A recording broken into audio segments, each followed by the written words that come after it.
محكمة محكمة محكمة محكمة. النيابة تواصل مرافعتها. هكذا يا سيد القاضي، هكذا قتل المتهم ضحيته مع سبق الإصرار والترصد. فقد كان من الممكن إخفاء الجثة بأبسط الطرق، وكان هذا ما سيحدث. فقد فاجأ رجال الشرطة المتهم وهو بالفعل يحاول إخفاء الجثة في مكان مظلم للمتحف المتصل بالبيت. لا يا سادة، لا يا سادة، لا يا حضرات، لا هذا كان هذا ما سيحدث لولا العناية الإلهية التي أرسلت ذلك المرشد الشريف. زوجة المتهم زوجتي؟ نعم، أبلغت عن زوجها رغم حبها العميق له، تحت حبها ومستقبلها من أجل العدالة والقيم المجتمع. رأيتي؟ إنهم هم الذين يعتقدون ذلك. كان من الممكن أن تتواطأ الزوجة مع زوجها في إخفاء الجثة مجرد أنها كانت ستصدق. رأيتي؟ ولكن أبى عليها ضميرها النقي وليكن أن تفعل مثل هذا الشيء المفسد. ضميرك اليقظة. أرجوك أنت تعلم جيدا أنني لم أكن أعطي شيئا مما أقول مرة. وهكذا يا سيدي القاضي تم اكتشاف الجريمة وقبض على المتهم متلبسا بجريمة. لا يا سيدي، كل ما كان يعنيني هو أن أعرف هوية القتيل، فقد كان مظهره مؤسيا لشد ما أثار الإشفاق في نفسي. لقد كان يبدو متعبا كأنما يبحث عن عمل منذ مدة طويلة، وكان يشعر بالجوع. أعتقد أنه لم يأكل منذ أيام. سيد القاضي إن كل الدلائل والأحداث تثبت بدليل قاطع أن المتهم قد دبر جريمته بذكاء خارق. لعل أبلغ دليل على ذلك هو اختياره لذلك الصنف من الناس الصعاليق الضائعين. لا يا سادة، لقد كان متعبا يبحث عن عمل يأكل. ربما كانت له زوجة وأطفال صغار يريد أن يطعمهم. ومع ذلك لم يكن لي ذنب في هذا، لم أكن سبب جوعي أو تعطله. ربما كان يبحث عن عمل عندي أو يطلب طعاما حيث ترضاني جميعا. نعم، كان واثقا أنني سوف أصنع شيئا من أجله. إذا كيف أقتله يا سادة؟ كيف أقتل إنسانا جائعا وبائسا على هذا النحو؟ خبروني، ما كانت عدالتكم تلك في عام يهدده مثل هذا العبث؟ أية عدالة تلك؟ أية عدالة؟ سيد القاضي إنني أطالب الحكم بإعدام المتهم لتخليص المجتمع من فتن. أيها الجلادون، أي عقاب تريدون إنزاله به؟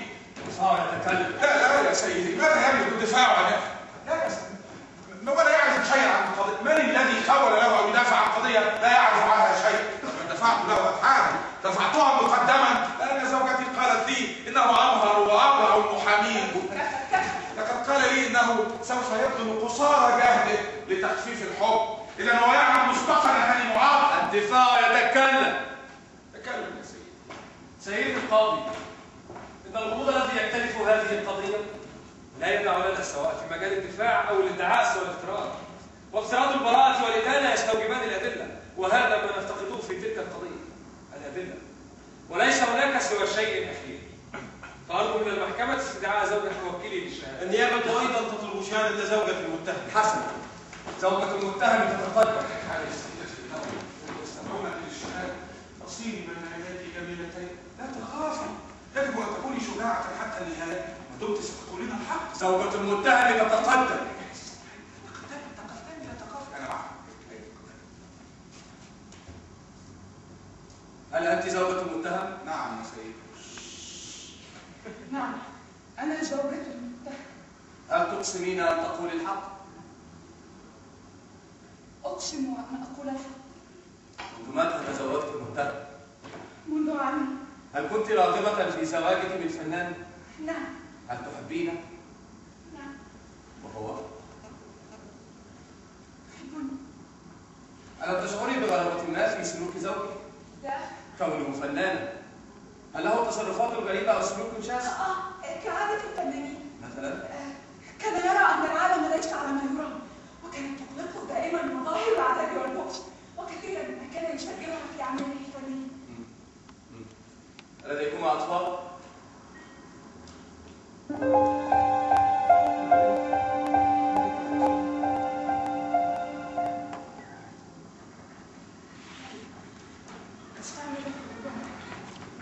لماذا؟ كان يشفق دائما على الأطفال، ويرى أن وجودهم في هذا العالم تعذيب لا مبرر له، وكثيرا ما كان يحلم بعالم يضحك فيه الأطفال ولا يكون. حسنا، المحكمة تكتفي بهذا، وتتفضل النيابة بسؤال الشاهدة. شكرا يا سيد القاضي. سيدتي سوف أسألك أسئلة بسيطة لنخرج كثيرا عن أصول القضية.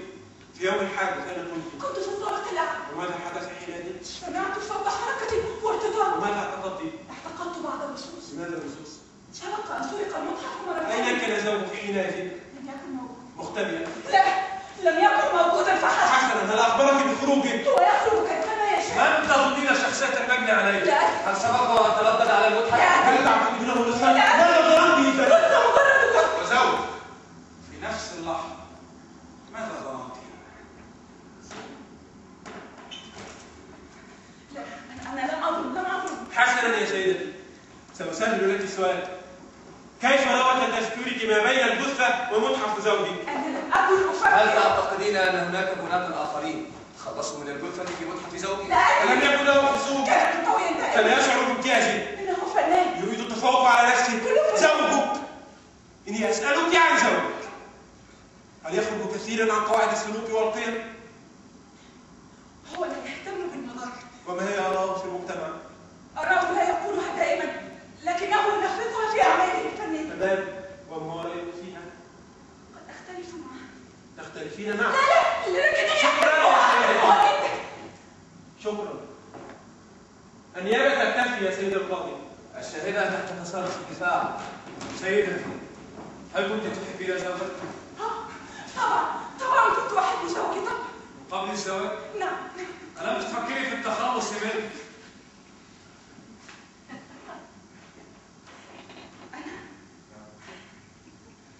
لماذا؟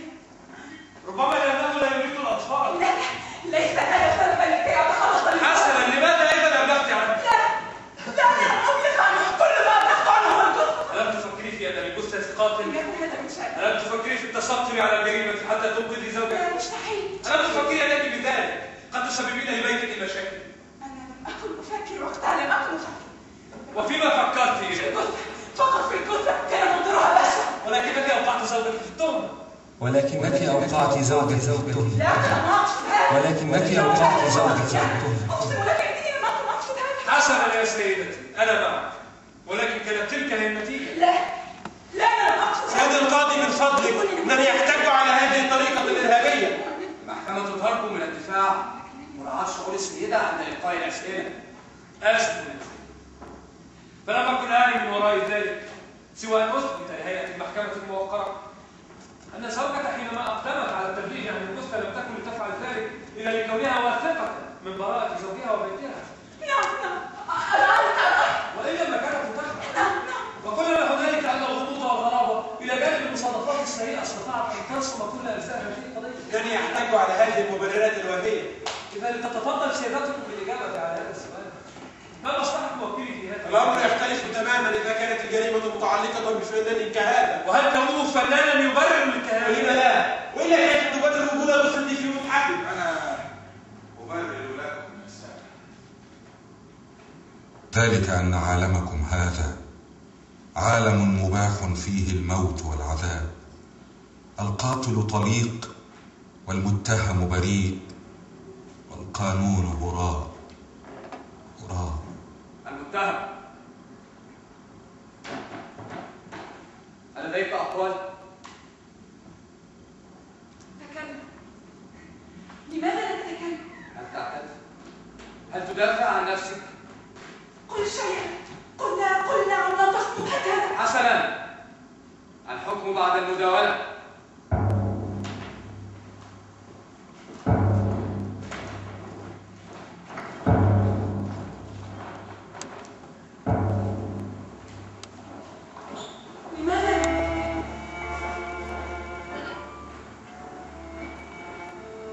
قلت ما لدي يا عزيزتي، قلت كل ما لدي.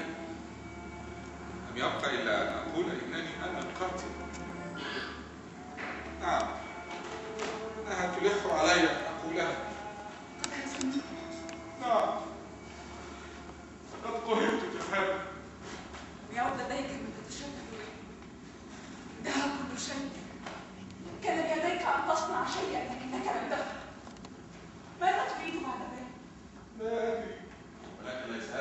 شيء من عزيزاتي